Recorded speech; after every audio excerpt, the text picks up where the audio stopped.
সিটাডেলের পর আবারও অ্যাকশন রূপে পর্দায় ফিরছেন প্রিয়াঙ্কা চোপড়া। প্রাইম ভিডিওতে মুক্তি পাচ্ছে তার নতুন Hollywood cinema Heads of state.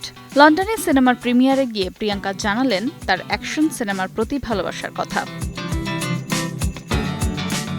Heads of স্টেটের প্রিমিয়ারে অংশ নিয়ে প্রিয়াঙ্কা চোপড়া বলেন, তিনি বরাবরই অ্যাকশন ঘরানার সিনেমা করতে ভালোবাসেন। এক সাক্ষাৎকারে প্রিয়াঙ্কা প্রশংসা করেন অক্ষয় কুমার ও টম ক্রুজের মতো তারকাদের, যারা নিজেরাই ঝুঁকিপূর্ণ সব স্টান্ট করেন। তবে নিজে সেই ধরনের ঝুঁকি নিতে কতটা প্রস্তুত, সেই প্রশ্নে প্রিয়াঙ্কার সোজা সাপটা জবাব, আমি টম ক্রুজ আর অক্ষয় কুমারের কাজ খুব পছন্দ করি, কিন্তু আমি মনে করি না প্লেন থেকে ঝুলে পড়ার মতো সাহস আমার আছে। তবে বড় বাজেটের অ্যাকশন সিনেমায় কাজ করতে তার আগ্রহের কথা জানিয়েছেন এই অভিনেত্রী। একই সঙ্গে স্টান্ট টিমদের অবদানের কথাও এ সময় বলতে ভুলেননি পিসি। তিনি বলেন, সিনেমায় যে অ্যাকশন দৃশ্যগুলো দেখি তার পেছনে থাকে বড় একটি টিম, আর এই সবকিছু মিলেই তৈরি হয় সিনেমার ম্যাজিক।